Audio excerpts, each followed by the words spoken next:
In this video, I'm going to expand over the duo issue. It's probably the most controversial issue in Elden Ring Nightreign, that people realize there won't be an option, at least of the time making this video and most probably at launch, to play just duo. You can play solo or 3, but there's no option to play 2 players.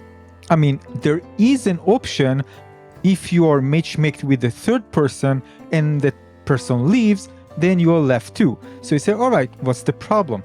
The problem is that the game scales for a single player or 3 players, and there's no option to scale the game for 2 players, which means that if the third player, for example, leaves the game, you are left just you and another player, maybe a friend that you are playing with, and that random player leaves, and you're gonna left needing to deal with higher, basically higher difficulty, which means there's higher chance that because you're lacking a single player, which is quite significant because you're only 3, that you might fail the entire run. Well, I didn't need to wait for the game to launch to understand that, because when I play in the playtest, there were players that other, of course, were, because of the lack of communication, just were going their own way, just doing the thing. You couldn't communicate with them because there's lack of voice communication or chat communication in the game, or just quit the game. And there wasn't any option to actually replace them with a third player. And then when this happens, when you play with the random, another player leaves, and then if you are left without and you're gonna leave, again, the thing is, it's all about punishment. Because if somebody leaves and the other want to leave, whether they're getting punished for that or not.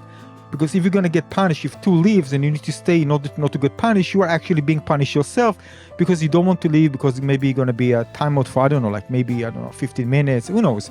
We need to wait and see. So basically everybody get punished if that happens. So I'm interested to see what they actually put in place in order to make this experience fun and not punishing for players when you are playing again with randoms. So there's so many things that can go wrong. This is why it's so crucial. And I'm going to tell you why. Let's go over things that can happen. First of all, players can rage quit. This happens a lot in co-op games.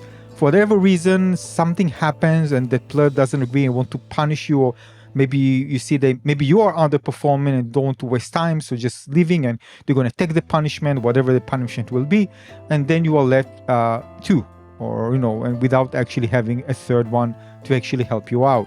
The other thing is that because of lack of communication, the player can communicate with you, so they might, sometimes you want to communicate because, again, you don't want to be sometimes everybody the same place. You want to find different location, maybe at some point, maybe kind of coordinating coming back, maybe fighting a certain boss. But if you're just 3s, that might not happen. Now, I'm pretty sure at the beginning it's going to be much worse compared to when players get more experience, so they know exactly what to do. So if a player just leaves and you play with a friend, the player, at some point we kind of converge with you into the boss location. But until then, they're probably farming and getting a few stuff themselves. So that can be maybe not problematic as much as players get more experience in the game. But still, it's not a fun experience, because this type of game, you really benefit from communicating. But again, same goes, by the way, to MOBA games, but it's still possible. It's not like this is impossible. As long as players can know more or less what to do, you should be fine. How worse it can be, well, I need to wait and see when I play the game. But it is problematic for sure. The other thing that can be that specific player, if you're playing duo and the third player, some prefer just playing solo, but they don't want to play solo, they want to play with others, but they're gonna go solo, no sticking basically with the team.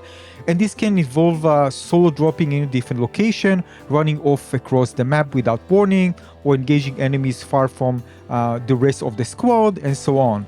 Basically even starting a fight that you haven't even got to the place to engage with, even a boss fight. Usually when you expect the worst of this type of scenarios, usually some of the things will happen for sure.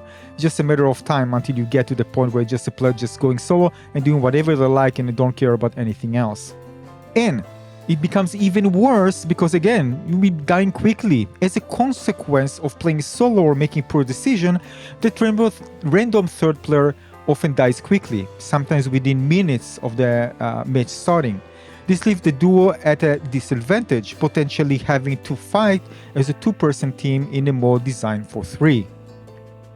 And this becomes even more important, depends on the roles that each one has. Some people play more of a supportive role. And if that person play maybe something that is more supportive, by the way, this by itself can be a problem, because everybody brings their own character that you want to play in the game. And this has become an advantage when somebody focuses maybe on, providing support for the team, but if you play with randoms, you already might be in a disadvantage because you're not coordinating different roles or what each one does, and maybe mixing and matching a good set of characters that can help you with the fight. Or maybe I should say help with the survivability of the team in certain situations. Now, of course, there are also situations where players can be AFK for whatever reason, or maybe they just decide, well, they need to go, they don't have time. So just leave the match. Not that they wanted to rage quit, you just leave the match. It happens a lot even in MOBA games. Other situation can be where they, for example, neglecting revive and respawn. The random third person might fail to revive or respawn down teammates, sometimes deliberately. They might prioritize looting over helping, or simply ignore the down teammates banner altogether. And some people might do this for just trolling. Who knows? So many different reasons why players do different things. And you think that sometimes it's not common? Well, maybe. But when it happens, it can be very frustrating. There might be even some looting issues. Random can cause problems with looting by taking all valuable items without sharing or contributing to fights. They might also spend too long looting while the duo is ready to move or engage. So yeah, also a problem. There's also can be a lack of team awareness, where the random third might not pay attention to where the duo is located, what they're doing, or their status, like low health, or maybe they need some kind of buff or something. And this can lead to them getting caught out alone or not being in a position to help when needed. This means that the third person, although it might be a bit of help, can actually become a liability by just drawing enemies to team's location or failing to contribute effectively in fights, and this forces the duo to potentially cover for them or risk being overwhelmed. So this can actually be something that impair the effectiveness of the combat, even making them less effective in combat overall. And you can expect maybe people even showing frustration, like toxic behavior. I mean, some random teammates might exhibit toxic behavior, like especially after dying. Some people get mad, and this can create a hostile environment and distract from the fun of the game overall, because they're going to do different things. Some of them I just mentioned here. Now, the reason I'm saying that is because I experienced that in a lot of co-op games and competitive games, and this can cause frustration and eventually even cause people just not wanting to play the game. And people already know that. They don't need to wait for the game to release. They know that sometimes many people find more time to actually play with just one friend than trying to find two people to play with. And sometimes that's what they want. They just want it, that one friend to play with, and for them this is the best experience that can be, rather than even adding another third person that can complicate things. And the more chances that people have one player to play than two, of course, is higher. So you can see this can be a problem. People already predicted, not because they experienced this maybe in the playtest, or they just know from other games that this can happen. Now, it wasn't, of course, a problem if the game was scaled to two. Even, for example, one left, the game scales back into for two players. That wouldn't be a problem because they can actually deal with it. Of course, maybe they don't want even the matchmaking for the third, but if it was, the game scaled, if somebody left, for example, at least there was like something to hold on to. So it will eventually boils down to the punishment, how they're going to deal with it. So for my Red, they're going to be like, if you ditch AFK or maybe ditch the match, you're going to get some kind of, you couldn't play immediately. And this will increase over time if you keep, repeating this. But I'm telling you from experience, I'm playing, for example, a game called Predecessor, and it happens a lot. And sometimes it seems that it's not really that effective.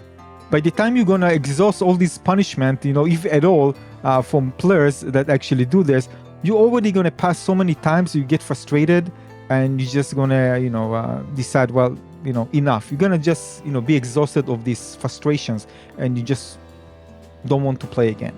Yeah, so you can understand, and of course, there are many other reasons that things can go wrong. And this is why players are very frustrated, and this is something that the developer most probably need to address, and relatively fast, to give players the best gameplay experience. Although you can play this alone, many players, when they jump into a game like this, especially if this is a core-based game, they want to play with others. This is part of the fun. I'll be playing with randoms, by the way, so we can see how long I can handle. I mean, there are friends that I'm playing on the PlayStation, but they're not going to play this game, so yeah. And I'm also getting this on PC, not on the PlayStation, because of that. Either way, playing, by the way, this game, probably would have bought it on the PC, on the PlayStation, but because of that, I'm just gonna buy it on PC. Yeah, on top of it, I haven't mentioned cheaters and some other stuff. Nonetheless, you get the point. What are your thoughts? In the comment section below, let's discuss it there. Cheers.